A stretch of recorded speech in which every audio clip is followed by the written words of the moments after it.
पहले तो आप एक बात देखिए, अगर इस पेन की लेंथ को चाहे मैं मीटर्स में एक्सप्रेस करूं चाहे सेंटीमीटर्स में एक्सप्रेस करूं, वैल्यू अलग अलग होगी, पर इस पेन की लेंथ तो उतनी ही रहेगी। कोई भी क्वांटिटी इस बात पर डिपेंड नहीं करती कि हम उसको किस यूनिट में एक्सप्रेस कर रहे हैं, उसकी वैल्यू उतनी की उतनी ही रहती है। देखने में डिफरेंट सिस्टम्स में उसकी वैल्यू अलग अलग आती है।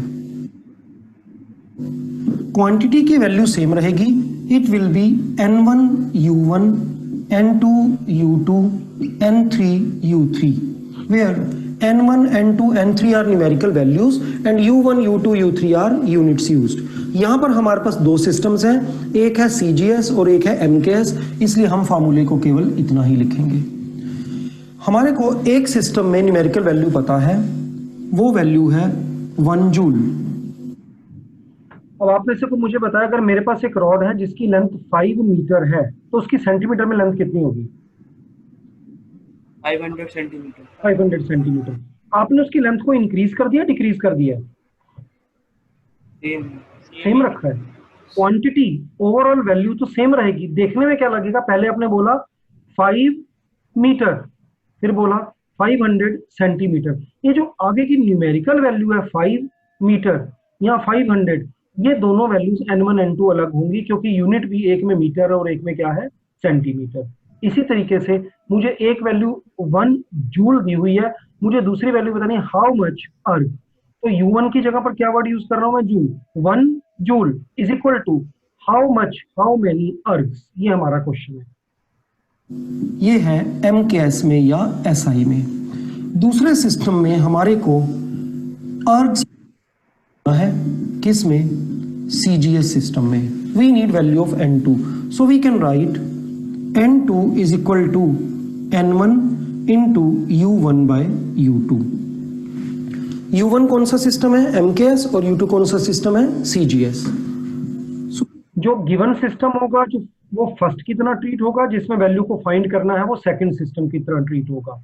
गिवन सिस्टम की वैल्यूज न्यूमरेटर में लिखी जाएंगी, जिसके में फाइंड करना है सेकंड सिस्टम जो अननोन वाली है, जिसकी वैल्यू उसको डिनोमिनेटर में लिखा जाएगा। n2 will be, what is numerical value in first system, it is 1 joule। अब ये अर्ग में कन्वर्ट हो जाएगी, इसलिए जूल नहीं लिख रहे साथ में। what is unit, we are talking about energy, और पिछली क्लास में हमने पढ़ा था एनर्जी की डायमेंशन होती है mL2 T-2, so we will write mL2 T-2, और ये दोनों ही सिस्टम्स में लिखना है, पहले सिस्टम फर्स्ट में और दूसरी बार सेकंड में।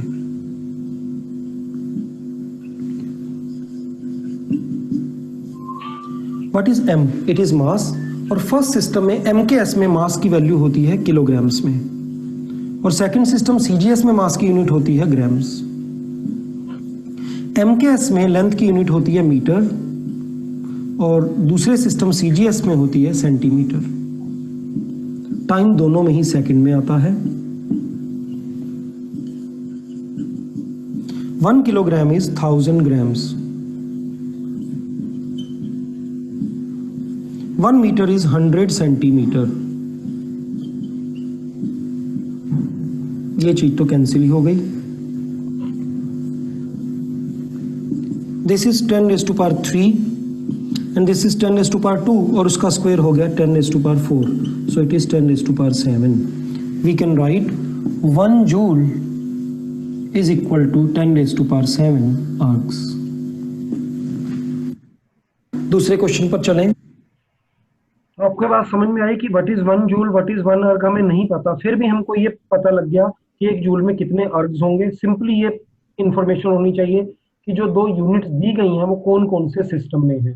और हमने इससे पहले रट्टा क्या लगाया था, MKS is kilogram metre second and CGS is gram centimetre second. Clear है यहाँ तक? Yes sir. फिर भी मान लो कुछ मिस हो गया, मैंने तेजी से बोल दिया, इंटरनेट कनेक्शन आपका खराब हो गया, मेरा खराब हो गया, कोई प्रॉब्लम आ गई, तो ये सारी वीडियोस आपको लिंक पता है, नहीं भी पता तो मेरे चैनल पे चले जाना, मेरे से व्हाट्सएप पे मांग लेना, मैं सभी को डाल भी दूंगा उन प्लेलिस्ट के नंबर, तो वहां से आप इसको बार बार देख सकते हो। और बीच बीच में जो क्वेश्चंस हैं उनको अपनी कॉपी पे लिख लेना। जब भी हमारी प्रॉब्लम की क्लास होगी, वीकली लिया करेंगे आधे घंटे की, उसमें आप अपनी प्रॉब्लम पूछ सकते हैं। ठीक है, अब अगला क्वेश्चन देखो। A body is moving with an acceleration of 5 meter per second square.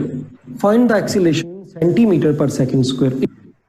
5 तो में से कई लोग सोच रहे होंगे कि 5 मीटर पर सेकंड स्क्वायर को सेंटीमीटर पर सेकंड स्क्वायर में कन्वर्ट करना है। इसमें करना क्या है, मीटर की जगह पर सीधा सीधा सेंटीमीटर ही तो आ रहा है। बट जब आपको एग्जाम में ये क्वेश्चन आएगा तो आपको इसको डायमेंशन वाले मेथड से करने को कहा जाएगा।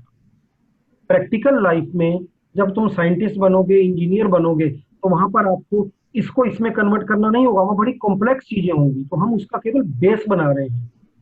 तो जो टॉपिक एक्चुअल में हमने हैंडल करना है, हम उसकी एबीसी यहाँ पर 11th क्लास में सीख रहे हैं। तो हमारा एक्सीलरेशन 5 मीटर पर सेकंड स्क्वायर है, उसको सेंटीमीटर पर सेकंड स्क्वायर में उसकी वैल्यू क्या होगी ये बताना नहीं है, इसको डायमेंशनली फाइंड करना है, डायमेंशंस की हेल्प से। मीटर पर सेकंड स्क्वायर के एक्सीलरेशन हमारे को सीजीएस सिस्टम में सेंटीमीटर पर सेकंड स्क्वायर में इस एक्सीलरेशन को एक्सप्रेस करना है। हम यही एक्सप्रेशन यूज करेंगे। We have value of n1 5 metre पर सेकंड स्क्वायर, और दूसरे सिस्टम में सीजीएस में हमें चाहिए कितने सेंटीमीटर पर सेकंड स्क्वायर आता है। Again we can write n2 is equal to n1 u1 by u2। यहाँ हम डील कर रहे हैं एक्सीलरेशन से, और एक्सीलरेशन की डायमेंशन आपको याद होगा होती है LT-2। So we can write n2 is equal to the value of n1 is 5। Units के प्लेस पर हम डायमेंशंस पुट करेंगे, LT-2 LT-2, L is 1, T is -2, और यहां पर ऊपर हम लिखेंगे फर्स्ट वैल्यू L1T1, नीचे हम लिखेंगे second value L2T2। N2 is 5। What is L? It is length, और MKS में लेंथ की यूनिट होती है 1 मीटर। यहाँ पर MKS CGS वर्ड यूज नहीं हुए थे, यहाँ खुद यूनिट जो थी हमारी जानी पहचानी थी, कोई नया नाम नहीं आ गया था। जूल, अर्ग, न्यूटन, डाइन ऐसे वर्ड्स नहीं थे, सीधी सीधी वो हमारे सिस्टम के नाम थे। M मीटर पर सेकंड स्क्वायर, मीटर किस में आता है MKS में, सेंटीमीटर आता है CGS में। तो ऊपर वाले सिस्टम में MKS की वैल्यूज पुट होंगी, नीचे वाले सिस्टम में जो सेकंड है, जो अननोन है, जो फाइंड करना है, उसमें CGS की पुट होंगी। CGS में सेंटीमीटर, टाइम दोनों में ही सेकंड में एक्सप्रेस किया जाता है। 1 metre is 100 centimetre,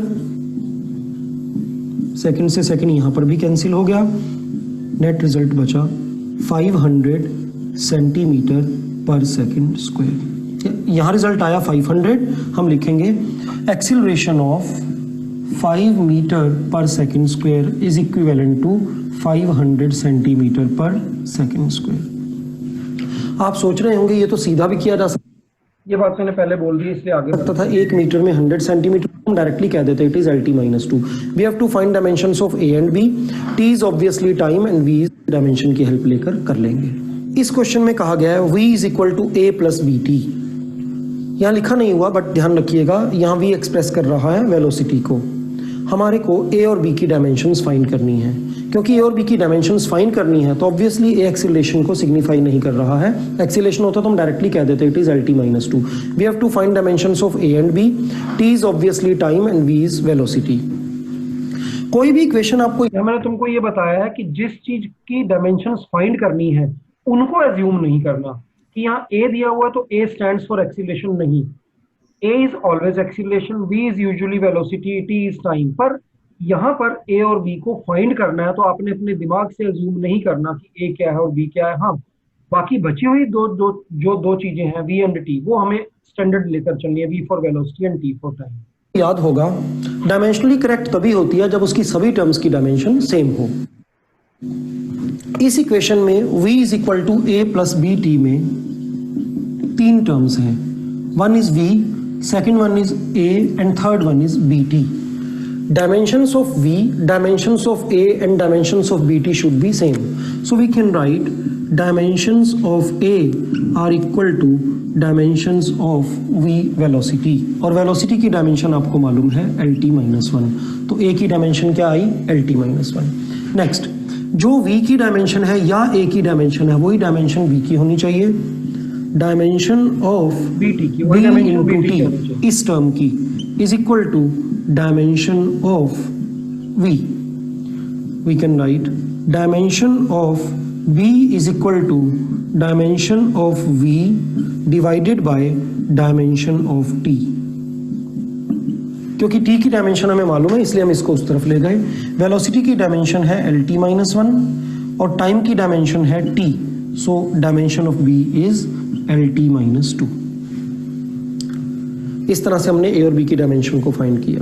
next question है E is equal to B minus x square upon AT। We have to find dimensions of A into B। A की डायमेंशन फाइंड करनी है, B की डायमेंशन फाइंड करनी है और अल्टीमेटली उनका product हमें बताना है। यहाँ पर E stands for energy and X stands for distance, T for time। केवल B और A अननोन है, बाकी नॉर्मल सिंबल्स हैं। A और B जिनको फाइंड करना था उनके बारे में कोई माइंड में परसेप्शन नहीं बनानी कि वो क्या है, बाकी सभी चीजों के वो यूजुअल मीनिंग है। E for energy, X, L, S ये सभी डिस्टेंस डिस्प्लेसमेंट को रिप्रेजेंट करते हैं और T टाइम को रिप्रेजेंट करता है। X डिस्टेंस को रिप्रेजेंट कर रहा है, T टाइम को और E energy. We are given E is equal to B minus upon AT। हम इसे यूं भी लिख सकते हैं E is equal to B upon AT minus X square upon AT। इस पोर्शन में दो अननोन है B एंड A, इसमें केवल एक ही अननोन है A।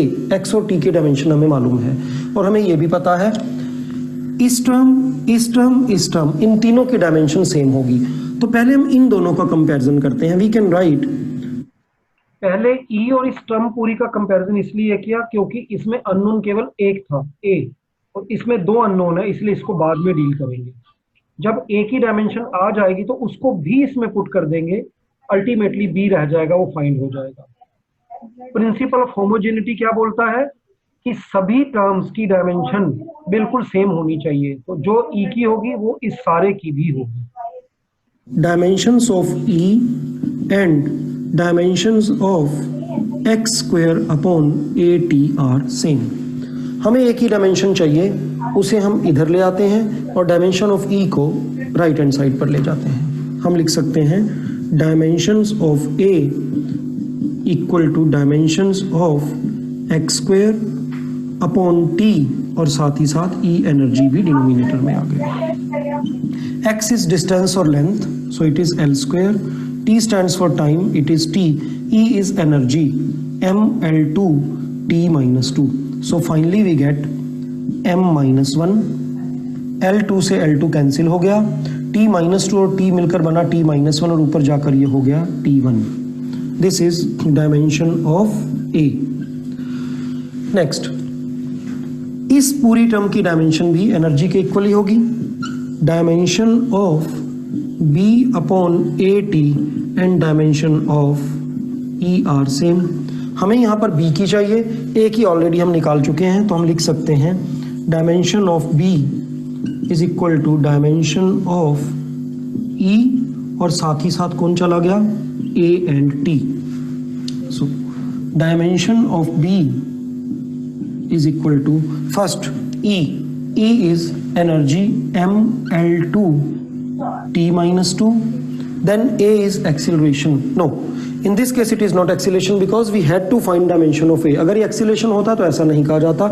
A की dimension हमने find की है और वो देखो जब तेजी से चल रहा है मेरे मुंह से भी क्या निकला, A is acceleration, पर फिर मेरे को ध्यान आ रहा है कि भाई A तो मुझे फाइंड करना है, इसलिए A एक्सीलरेशन नहीं है, A की डायमेंशन वो होगी जो यहाँ पर कैलकुलेट होकर आई है। बताइए मैंने क्या समझाया अभी? कोई भी जना बोल दे जिसको समझ आ गया है।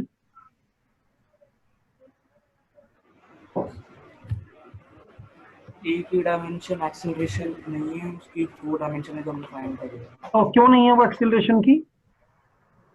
क्योंकि वो हमें फाइंड करनी है। क्योंकि वो हमें पहली लाइन में कहा गया था A और B को फाइंड करो, तो जिसको फाइंड करना है उसको एज्यूम कर नहीं चलना। क्या आई है M minus 1T, M minus 1T divided by, no, multiplied by T, multiplied by T। We had three terms E, A and T।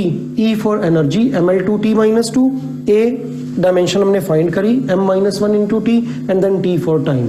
Ultimately we get M से M minus 1 cancel हो गया। The result is L2 T minus 2 and T cancel हो गए, only we have L2। Dimension of B is L2। हमें question में कहा गया है ए और बी की नहीं, ए इंटू बी की डायमेंशन फाइंड करनी है। So dimension of A into B is, A की डायमेंशन हमने फाइंड की थी, वो आई थी m-1 into T, and B की डायमेंशन है L2। Finally we can write m-1 L2 T1। This is our answer. इस तरह से एक इक्वेशन में अलग अलग टर्म्स को आपस में कंपेयर कर कर जिनकी डायमेंशन नहीं पता उन टर्म्स की डायमेंशन को फाइंड किया जा सकता है। आइए कुछ